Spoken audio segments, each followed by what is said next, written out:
Always. Katya collapsed into the snow, the pain from her rapidly spreading frostbite overwhelming her. As consciousness faded, she heard the hum one last time, distant now, muted but still present. Still hungry. Hungry. April 12, 1959. The case was officially closed. 9 experienced hikers had died in a tragic accident in Avalanche, according to the final report. Their unusual injuries were attributed to the extreme conditions and the force of the snow that had engulfed them. The radiation found on their clothing was explained away as residue from their work environments. Many had connections to industries where such exposure was possible. The missing tongue, the extracted eye, post-mortem animal predation. Simple, rational explanations that allowed the file to be closed, the incident to fade from official concern. The Mansi people, who had avoided Kholat Syakhl for generations, nodded knowingly when they heard of the deaths. Their elders spoke of the mountain that hungers, of the voices in the snow that call to travelers, luring them to their doom. For decades afterward, the pass remained largely unvisited. Occasional expeditions ventured there, drawn by the mystery, but none stayed long. Equipment malfunctioned. Compasses spun uselessly. Batteries drained without explanation. And always, there was the hum just at the edge of hearing, a vibration felt more than heard, emanating from the mountain itself. Maps were redrawn, the area marked as hazardous due to avalanche risk. Military restrictions kept the curious at bay. The cylinders buried at precise intervals around the mountain remained undisturbed, their strange technology continuing its ancient purpose of containment. In a classified archive in Moscow, Colonel Ordyukov's true report gathered dust read only by those with the highest clearance, those who needed to know about the thin places in the world where reality folded upon itself, where older things waited and watched and hungered.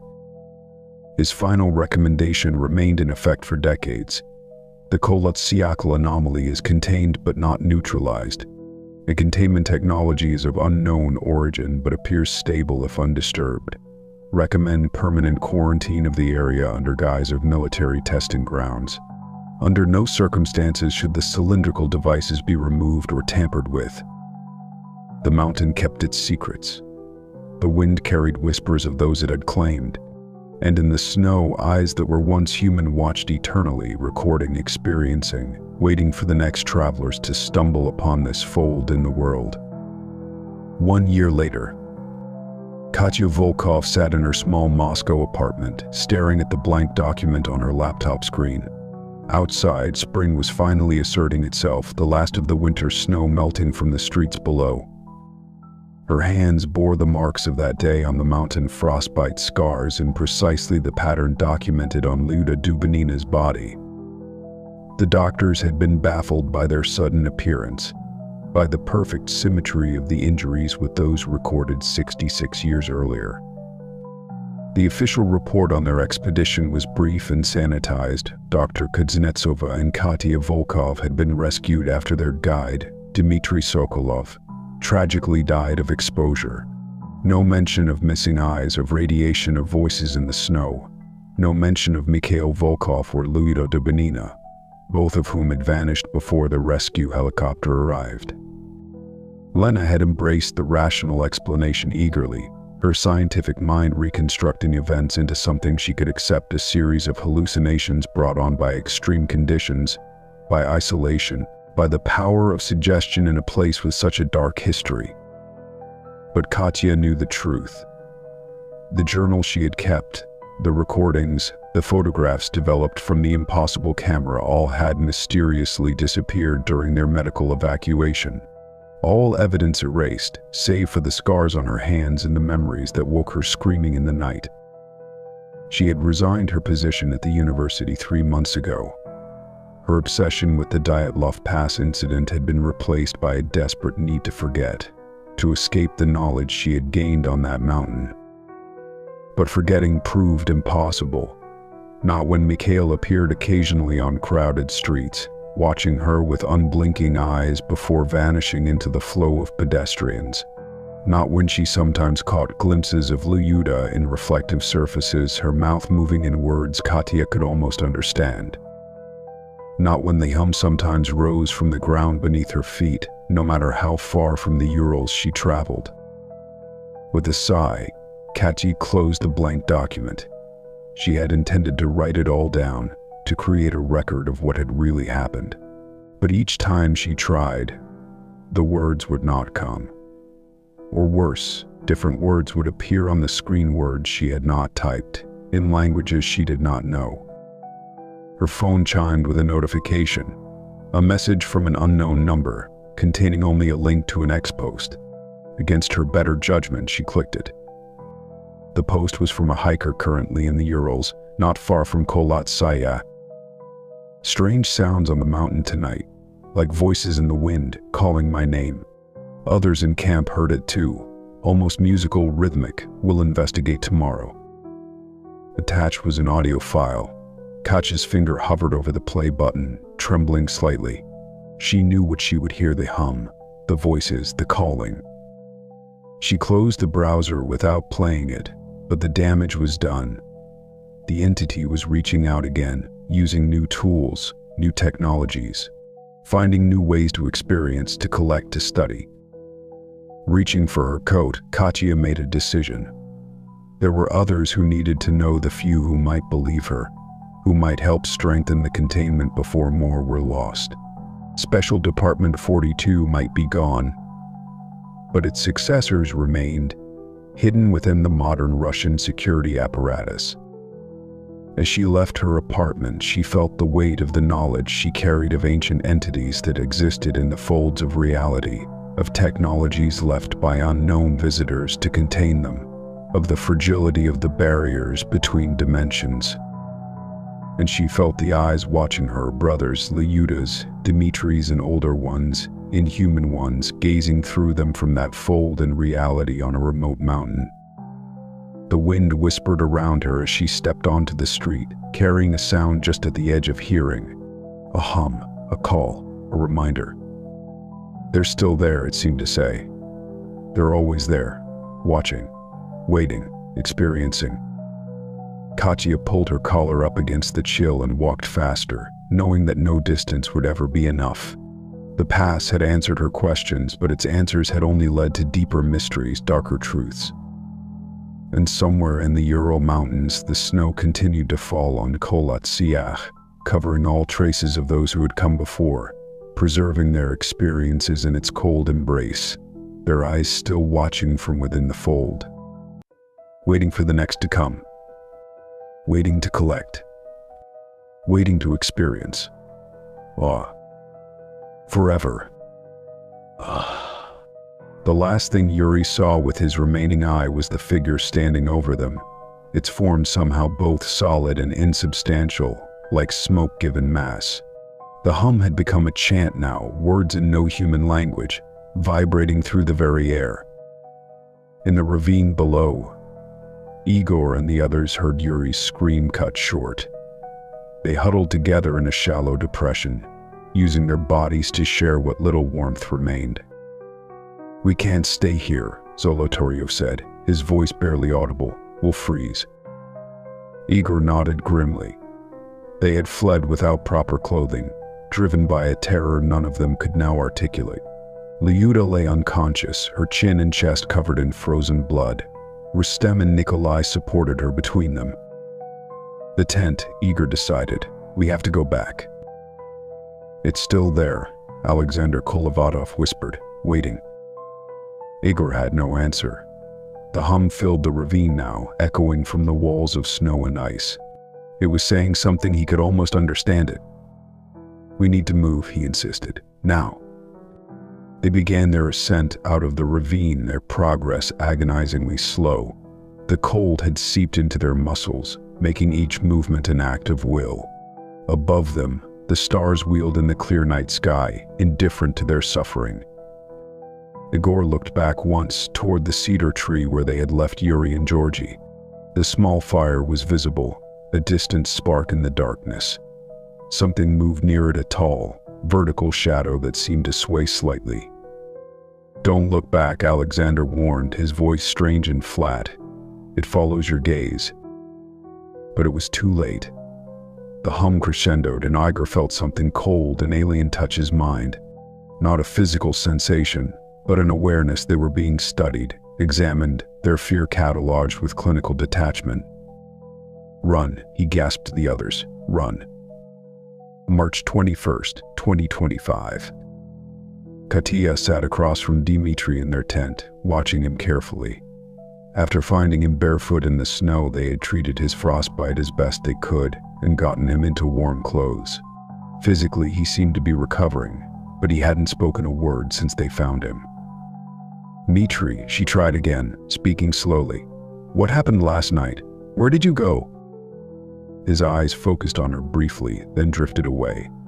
His lips moved, but no sound emerged. Lena entered the tent, her expression grim. I've been monitoring the radiation levels, she reported. They're fluctuating wildly. And the bone you found, I ran some preliminary tests. It's definitely human, probably a rib fragment. From one of the hikers, Katya asked. Impossible to confirm without DNA testing, but the age is consistent. Lena hesitated. There's something else. The radiation signature doesn't match any known nuclear isotope. It's unusual. Unusual how? The decay pattern is inconsistent. It's as if the radiation is active somehow, responding to environmental factors. Katya processed this information, adding it to the growing list of anomalies. We need to go back to the ravine, she decided. If there's one bone, there might be others. Evidence that was missed. Is that wise? Lena glanced at Dmitri, given what happened to him. We stay together this time, Katya insisted, and we leave before dark. They secured Dmitri in the tent with emergency rations and water, making sure he was stable before leaving. The day was clear, the sun high, casting sharp shadows across the snow. As they approached the ravine, Katya felt a strange reluctance, as if some part of her recognized the danger ahead. She pushed through it, focusing on the investigation. Here, she said, indicating where they had found the bone fragment. Let's expand the search area. They worked methodically, probing the snow and digging where the detector indicated radiation. After an hour, they had uncovered several more bone fragments and a tattered piece of cloth that might have been part of a jacket. This is strange, Lena said, examining one of the bones. These fractures, they're not consistent with an avalanche or a fall. The autopsy report said their injuries were like those of a high-speed car crash, Katya noted, but without external trauma, as if they had been crushed by an unknown compelling force. No known physical force could do this, Lena confirmed, her scientific certainty wavering. These bones were subjected to pressure from multiple directions simultaneously. It's physically impossible. As they continued their search, the temperature began to drop rapidly, the sun obscured by gathering clouds. A wind picked up, carrying ice crystals that stung exposed skin. We should head back, Lena suggested, looking nervously at the darkening sky. Katya nodded, but as she turned to leave, something caught her eye, a darker shadow in the snow near the ravine wall. She moved toward it, drawn by an instinct she couldn't name. Brushing away the snow revealed a small metal canister, roughly the size of a thermos. It was old, Soviet era by the look of it, with faded markings stenciled on the side. What is it? Lena asked, approaching cautiously. Katya's radiation detector was already chirping frantically. Some kind of container, she replied. Military, maybe. Don't open it, Lena warned. I won't. Katya carefully placed it in a lead-lined sample bag. But this could explain the radiation on their clothes. Some kind of test gone wrong, a cover-up. As she secured the canister, a voice called her name distant, echoing from deeper in the ravine. Her brother's voice again. Katushka, I found something. Come see. Did you hear that? She asked Lena, her voice tight. Lena shook her head slowly. Katya, there's no one else here. But the voice came again, more insistent now. Hurry, Katyushka. before it finds me again." Katya stood frozen, torn between logic and the desperate hope that somehow, impossibly, Mikhail was alive. The rational part of her knew it was impossible. He had fallen from a cliff 15 years ago, his body lost in these same mountains. "We need to leave," Lena said firmly, taking Katya's arm. "Now." As they climbed out of the ravine, the wind intensified, driving snow and ice into their faces. The voice followed them, changing in tone from pleading to threatening. "You can't leave me here again, Katyushka. You promised you'd find me." "It's not real," Katya repeated to herself. "It's not Misha." By the time they reached camp, the storm had become a full blizzard, visibility reduced to mere meters. Inside the tent, they found Dmitri sitting exactly as they had left him, staring blankly at the wall. "Dmitri," Katya said, kneeling before him, "we found something, a container of military. Do you know anything about Soviet tests in this area?" For the first time since they had found him, Dmitri's eyes focused clearly. His lips moved, and this time, a whispered word emerged. "Voices." "Yes," Katya urged. "What about the voices?" Dmitri's gaze drifted over her shoulder, fixing on something invisible to the others. His next words came in a rush, barely audible. "They're not in the snow. They're from below, deep, waiting. So long waiting." His eyes rolled back and he slumped forward. Lena quickly checked his pulse. "He's alive," she confirmed, "but his heartbeat is erratic." Outside, the storm howled, the wind's pitch rising to match the hum they had heard earlier. Katya pulled out Igor's journal, flipping to a page she had marked. February 1st. Found a strange metal object half buried in the snow, military perhaps. Zolotaryov thinks it might be from a rocket test. Nikolai touched it, said it was warm despite the cold. Tonight, Nikolai was the first to hear the voices, said they were calling from beneath the snow. "We thought it was the wind." Katya looked at the canister they had found, now secured in its lead bag. Was this the object Igor had described? Had the hikers stumbled upon some secret military test, been exposed to radiation that affected their minds? It would explain some elements, the radiation, perhaps even the paranoia that drove them from their tent. But not the injuries, not the missing tongue, the extracted eye, not her brother's voice calling from a ravine where he had never been. As night fell, the hum returned, vibrating through the tent walls. Lena's equipment recorded it, the screen showing impossible patterns in the sound waves. "It's structured," Lena whispered, her scientific skepticism crumbling. "Like language, but no language I've ever seen." "Igor wrote something," Katya said, finding the page. "It's not the cold killing us. He knew something was hunting them." The hum grew louder, and with it came the voices, not just Misha's now, but others, calling in different languages, different tones, all pleading for help. In his corner, Dmitri began to rock back and forth, his lips moving in silent conversation with entities only he could perceive. Katya clutched the journal, her knuckles white. The bone they had found, the canister, Dmitri's condition, the voices, pieces of a puzzle that formed no coherent picture, yet pointed to something beyond natural explanation. "What's happening here?" Lena asked, her voice small against the growing cacophony outside. "I don't know," Katya admitted, "but I think we're running out of time to find out." February 2nd, 1959, early morning. The night had been eternal, a cold darkness that seemed to consume rather than merely obscure. Now, as the first pale light crept across the eastern sky, the surviving hikers struggled up the slope toward their abandoned tent. Igor led the way, his determination the only thing keeping him upright. Behind him, Alexander Kolevatov supported Luda, who drifted in and out of consciousness. Rustem and Nikolai followed, with Zolotaryov bringing up the rear, constantly glancing behind them. The hum had faded with the darkness, but its absence brought little comfort. They all felt it now, a presence watching, waiting. The snow around them was pristine, unmarked by any tracks save their own. yet none of them doubted they were being stalked.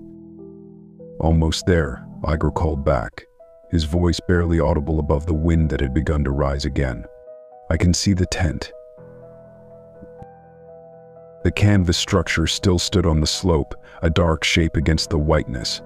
Their hurried exit had left it partially collapsed on one side where Igor had cut through, but it remained their only hope for survival. 20 meters from the tent, Zina stumbled, falling face first into the snow. The others paused, looking back. "Help her," Igor ordered, but before anyone could move, the wind intensified suddenly, driving snow and ice into their faces with brutal force. The storm had appeared from nowhere, a localized maelstrom centered on their position.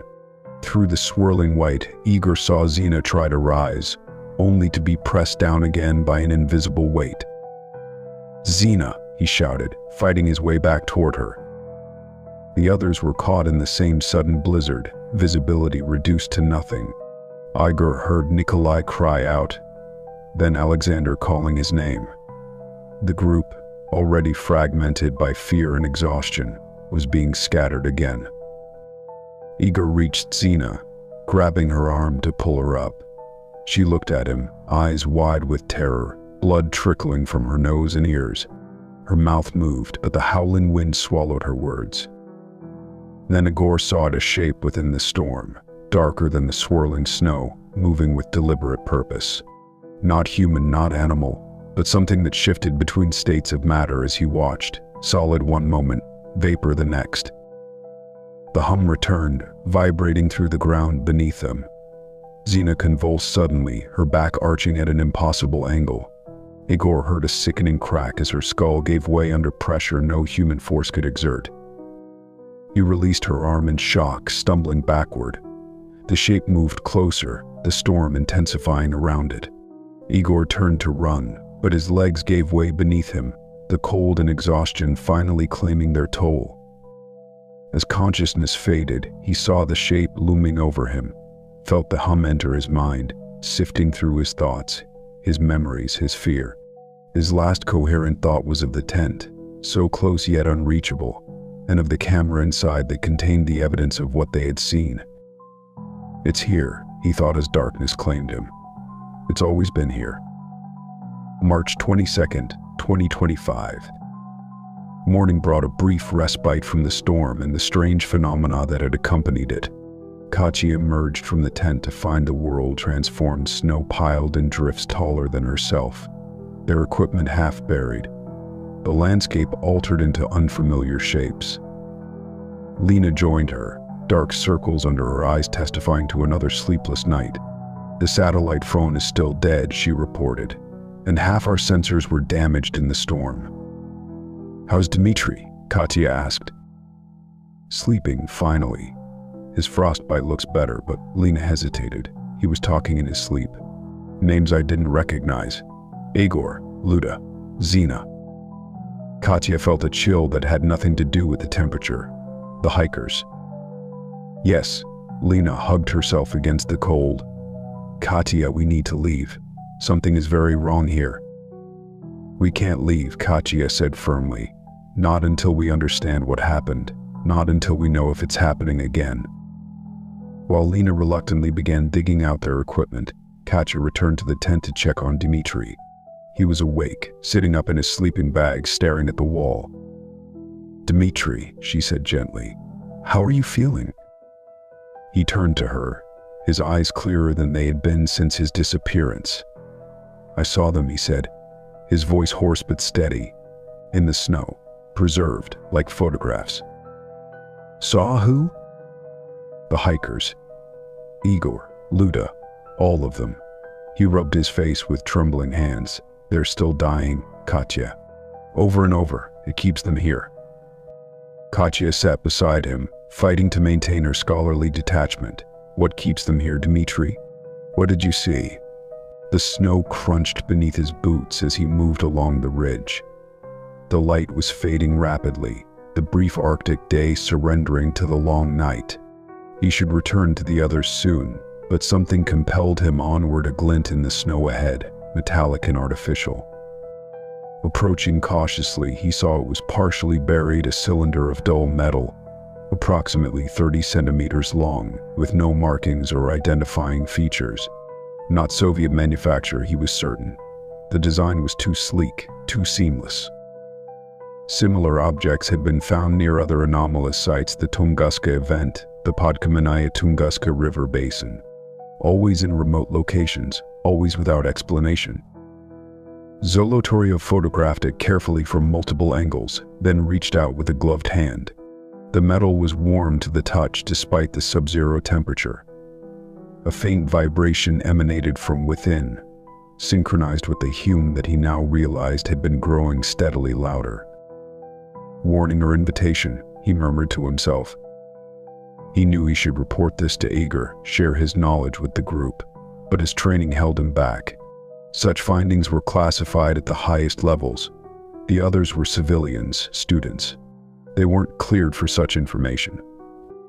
So instead, he carefully reburied the cylinder, marking its location with a small cairn of stones that would appear natural to the untrained eye. In his journal, he recorded coordinates and observations in a personal cipher. As Zolotaryov turned to head back to camp, he noticed something that stopped him cold. His own tracks in the snow leading to this spot were clearly visible, but there was another set of impressions alongside them. Not footprints exactly, but long, sinuous depressions, as if something had flowed rather than walked across the snow. And they hadn't been there when he arrived. The hum intensified suddenly, vibrating through his skull. The air around him seemed to thicken, to bend like heat waves above a summer road. A shadow fell across the snow before him, impossibly tall, impossibly thin. Zolotaryov reached for the service pistol he had concealed in his pack against expedition regulations. His fingers closed around the grip, but he never had a chance to draw it. The presence enveloped him like a fog, entering through his eyes, his ears, his mouth. In his mind, images flashed, not his memories, but older ones, ancient, inhuman, a knowledge vast and terrible. When Zolotaryov returned to camp an hour later, he was quieter, more withdrawn. If the others noticed the subtle change in his demeanor, they didn't mention it. Only Lyuda watched him with questioning eyes as he wrote in his journal with uncharacteristic intensity. The entity now had its observer within the group, its conduit, its eyes. And through Zolotaryov, it began to learn them all. March 23, 2025, afternoon. The climb was arduous, the fresh snow deep and treacherous. Katya led the way, following the coordinates she had extracted from Igor's journal. Lena came next, equipment pack strapped to her back, her scientific skepticism eroding with each unexplainable event. Dmitri brought up the rear, moving with surprising strength for someone who had been nearly catatonic just hours before. "We're close," Katya called back, checking her GPS against the old map. The original tent site should be just over this rise. The slope steepened, requiring them to dig their boots in firmly with each step. The sky had cleared temporarily, the afternoon sun casting long blue shadows across the pristine snow. In the distance, the cedar tree where the first bodies had been found stood as a dark sentinel against the whiteness. "Something's wrong with Dmitri," Lena whispered when she caught up to Katya. "He's talking to himself. Names, dates, things he couldn't know." Katya glanced back at their guide. Dmitri's lips were moving silently, his eyes fixed on something in the middle distance. He seemed to be having a conversation with an invisible companion. "The mountain's affecting him more strongly," Katya said, "maybe because he was exposed to whatever's here while he was alone." They crested the rise, and before them lay a shallow depression in the snow, roughly rectangular, approximately the size of a large tent. Despite decades of snowfall, storms, and natural drift, the impression remained, as if the very shape had been somehow fixed in time. "That's not possible," Lena breathed. "Snow doesn't maintain its shape for 66 years. "Unless time works differently here," Katya replied, echoing Dmitri's earlier words. They approached the depression cautiously. Katyu's radiation detector began to chirp as they drew nearer, the frequency increasing until it became a continuous tone. The levels were higher here than anywhere else they had measured. "This is it," she confirmed. "Ground zero." Dmitri stopped several meters away, refusing to approach closer. "They're still here," he said. His voice strangely doubled, as if two people were speaking in unison. "Under the snow, watching." Katya knelt at the edge of the depression, brushing away the surface snow. Beneath was older, compacted snow, and beneath that, something solid. She dug deeper, her gloved hands working quickly. "Lena," she called, "help me with this." Together, they excavated a small section, revealing what appeared to be canvas fabric preserved, intact, as if it had been buried yesterday rather than decades ago. "The tent," Lena whispered. "Their tent." Katya continued digging, uncovering a section where the canvas had been cut from the inside, the slash still sharp, the edges unfaded. Her detector shrieked as she passed it over the opening. "The radiation is strongest here," she noted, at the exit point. As she leaned closer to examine the cut, something caught her eye within the darkness of the tent interior, a metallic glint. Reaching carefully through the opening, her fingers closed around a small cylindrical object. She withdrew her hand, revealing a metal canister identical to the one they had found in the ravine. "There are more of them," she realized. "They're placed in a pattern around the mountain." Lena took the canister, examining it with scientific precision despite her obvious unease. "The markings aren't in Russian," she noted, "or any language I recognize." A sound behind them made both women turn. Dmitri stood rigid, his body trembling, eyes wide and unfocused. When he spoke, his voice had changed deeper, with an accent and speech pattern from another era. "I tried to warn them. The cylinder is a marker, not a weapon, a boundary post. This place was sealed off, contained, until we disturbed it." "Dmitri?" Katya asked uncertainly. He turned to her, but the eyes that met hers were not Dmitri's.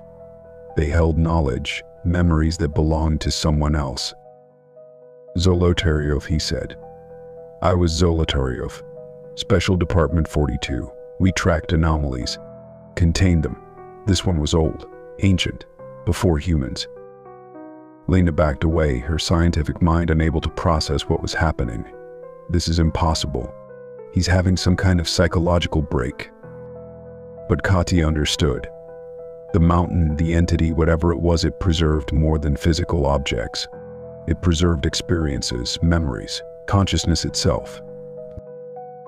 "What is it?" she asked the thing that was using Dmitri's voice. "What's here?" "Not a thing," Dmitri Zolotaryov replied. "A place. A fold in reality. A thin spot between dimensions. It feeds on experience, on sensation." His face contorted in pain, especially fear. He lunged suddenly, grabbing Lena's arm with inhuman strength. His fingers dug into her parka, seeking flesh. "It needs new eyes," he snarled. "New tongues. The old ones wear out." Katya reacted instinctively, swinging her pack with all her strength. It connected with Dmitri's head, sending him sprawling into the snow. Lena scrambled away, her face pale with shock. "We need to go," Katya urged, helping Lena to her feet. "Now." But as they turned to flee, Katya's vision blurred, reality seeming to fold around her. For an instant, just an instant, she saw them. The hikers, running in terror from their tent, half-dressed, fleeing into the killing cold. She saw Igor turning back, facing something tall and shapeless. Saw Luda's mouth open in a silent scream as her tongue dissolved into mist. Saw Yuri's eye pulled from its socket by an invisible force. The vision passed, leaving her gasping in the snow. Beside her, Lena was shaking her. "Katya, we have to go." Behind them, Dmitri was rising, his movements jerky and uncoordinated, like a puppet with tangled strings. His face shifted between expressions: fear, rage, confusion, as if multiple entities were fighting for control. Run, Katya managed, pulling Lena down the slope, back to camp. As they fled, the hum rose around them, emanating from the snow itself. And though she didn't look back, Katya knew the shadow was following, patient, eternal, hungry. February 3rd, 1959, dawn. The search party crested the ridge as the first light broke across the eastern sky. 20 men, volunteers from the nearby mining town, alerted when the hikers failed to report in. They moved cautiously through the deep snow, calling out names that echoed unanswered across the vast whiteness. Captain Mikhail Shuravin led the group, his military experience evident in the methodical way he directed the search pattern. This was not his first rescue operation in these mountains, but something about this one troubled him more deeply than usual. There, one of the searchers called, pointing ahead, on the slope. Shuravin raised his binoculars, focusing on the dark shape against the snow. A tent, partially collapsed, a strange dark stain spreading from it like a shadow. Approach with caution, he ordered. Could be an avalanche area. As they drew nearer, the strangeness of the scene became apparent. The tent was still standing, though damaged on one side. Equipment lay scattered around it, abandoned. But most disturbing were the footprints leading away from the tent in all directions, made by people wearing socks or barefoot despite the killing temperature. They left in a hurry, Shuravin observed, examining the slashed opening in the canvas. Cut their way out rather than use the entrance. Inside, the scene was even more baffling. Food remained on plates. Clothing and boots were still there, neatly arranged. A journal lay open, the last entry dated February 1st, its final words trailing off mid-sentence as if the writer had been interrupted. They wouldn't leave without boots, one of the searchers said. Not voluntarily, not in this cold. Shuravin nodded grimly. Follow the tracks, spread out. They can't have gone far without proper gear. But he knew, with the certainty of a man who had seen death in many forms, that they were no longer searching for survivors. The tracks led down the slope toward a solitary cedar tree in the distance. As they approached, dark shapes became visible at its base. 2 bodies, Shuravin reported into his radio, male, partially clothed, frozen. The men lay side by side, as if they had huddled together for warmth in their final moments. One had a missing eye, the socket empty and clean as if surgically removed. Their hands were abraded and bloody. They had broken branches from the cedar, perhaps attempting to climb it. Most disturbing, however, was the lack of tracks around them. The snow surrounding the bodies was pristine, undisturbed. The storm last night, one of the searchers suggested, filled in their tracks. But Shuravin noted that the men's own footprints leading to the tree remained clearly visible. Something else had approached them, something that left no mark upon the snow. The search continued throughout the day, more bodies discovered scattered across the slope. Zina with her crushed skull but no external injuries. Igor found staring up at the sky, his expression one of terrible recognition. It was near dusk when they approached the ravine. The light was failing, casting long shadows across the snow. Shuravin felt a growing unease, a sense of being watched from all directions. We'll continue tomorrow, he decided. Mark the locations. The bodies won't be going anywhere. As the search party prepared to depart, Shuravin lingered, staring down into the darkness of the ravine. For a moment, just a moment, he thought he heard voices rising from below. Not cries for help, but a conversation, as if the dead were still speaking to each other. And beneath the voices, a low, rhythmic hum that seemed to vibrate through the ground itself. "Captain," one of his men called. "We should go. Storm's coming." Shuravin turned away, but not before he glimpsed something moving at the edge of his vision, a tall, thin shadow that flowed rather than walked across the snow, leaving no tracks in its wake. That night, in his report, he documented the facts as they had found them. But certain details, the missing eye, the crushed skulls with no external trauma, The strange radiation detected on their clothing, these he marked classified at the highest level. Some truths were too dangerous to be widely known, especially those about what might lurk in the remote corners of the motherland. March 24, 2025.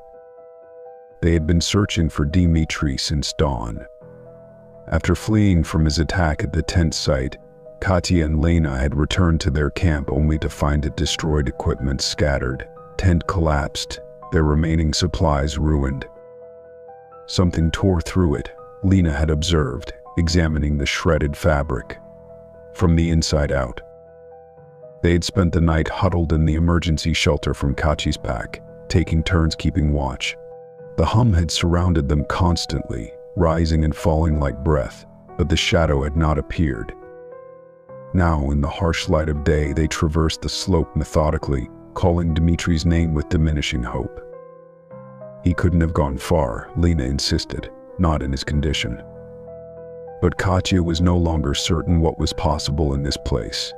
The rules that governed reality elsewhere seemed fluid here, malleable. Time folded.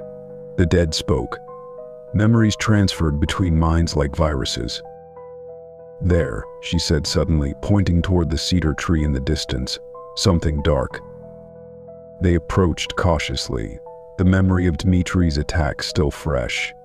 As they drew nearer, the shape resolved into a human figure, lying face up in the snow.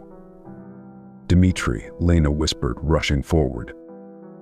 Katya followed more slowly, her radiation detector active in her hand. It began to chirp as she approached, the frequency increasing steadily. Dimitri lay perfectly still, his arms at his sides, legs straight, as if carefully arranged. His eyes were open, staring sightlessly at the sky, or rather, where his eyes should have been were now empty sockets, clean and bloodless. Lena recoiled in horror. "His eyes," she gasped. "There." "Gone," Katya finished grimly. "Like Yuri Doroshenko in 1959. She scanned the area with the detector, noting how the radiation formed a perfect circle around Dimitri's body. Beyond that boundary, the levels dropped to normal background radiation. "Look at the snow," she said quietly. Lena tore her gaze from Dimitri's ruined face, glancing around. "What about it?" "No tracks. Not his. Not ours from yesterday. Nothing." It was true. The snow surrounding Dimitri was pristine, unmarked, as if he had been placed there from above rather than having walked or been dragged to this spot. "That's not possible," Lena said, her scientific certainty crumbling visibly. "We're leaving tracks right now." Katya took a step back, watching their footprints disappear as soon as they lifted their boots, the snow flowing like liquid to fill the depressions. "It's hiding them," she realized, "or erasing them, like it did in 1959. A shadow passed over them, not a cloud, but something moving at the edge of their vision, circling, watching. "We need to go," Lena urged, backing away from Dimitri's body. "We can't help him now." Katya nodded, but before turning away, she noticed something clutched in Dimitri's frozen hand, a small notebook. Carefully, she pried it from his rigid fingers. Inside were pages of frantic writing, not in Dimitri's hand, but in different styles, as if multiple people had used the same book. Some entries were in modern Russian, others in the older Soviet-era script. Names appeared repeatedly: Igor, Luda, Zolotaryov, Zina. And on the final page, a single sentence written in what Katya recognized as Dimitri's handwriting. "It collects us all eventually." The eyes in the snow never close. As they hurried away from the cedar tree, the hum rose around them, vibrating through the ground, the air, their bodies. Katya felt a presence at her back, patient, ancient, hungry. "I don't look back," she warned Lena. "Whatever happens, don't look directly at it." "At what?" Lena demanded, her voice high with fear. "What is following us?" Katya thought of the photographs, of the journal entries, of Dimitri's empty eye sockets. "I don't think it has a true form," she replied. "It borrows from what it takes from us." The shadow circled them as they struggled through the deepening snow, always just at the periphery of vision, never fully materializing. The hum modulated, almost like speech, now not in words, but in concepts, impressions that formed directly in the mind. Stay, join, experience, forever. It's in my head, Lena gasped, clutching her temples. Make it stop. But Katya was focused on something else, a realization that had been building since they found the canister, since she had seen the vision of the hiker's final moments. The cylinders, she said urgently. They're not its technology. They're containing it, limiting it. That's why it made Zolotaryov hide the one he found. Why it attacked when we uncovered the others. Lena stared at her, comprehension dawning through her fear. A prison, she whispered, or a cage. One the original hikers accidentally damaged, Katya confirmed, and that we've been further dismantling. The shadow moved closer now, its shape becoming more defined as it entered their direct line of sight. Tall, impossibly thin, with elongated limbs that ended not in hands but in wispy tendrils. Where its face should be was a void, darker than the surrounding darkness. And embedded in that darkness, watching with terrible awareness, were human eyes. Dozens of them of different colors from different eras, watching, recording, experiencing. Lena screamed. The sound cut short as she collapsed into the snow, blood trickling from her ears. Katya stood her ground, facing the entity directly now. In her pocket, her hand closed around the canister they had found, its surface warm despite the cold, vibrating in counterpoint to the hum. You've been here always, she said to the presence. This is your place, your fold in reality. The hum changed, acknowledging. In her mind, impressions formed a vast age of patient hunger, of endless, insatiable curiosity about the sensations of other beings. But you were contained, Katya continued, limited, until they came, until we came. The shadow moved closer, tendrils reaching toward her face, toward her eyes. Katya held up the canister. This is part of your cage, she said, and I think I know how to repair it. The shadow hesitated, the hum faltering. In that moment of uncertainty, Katya acted.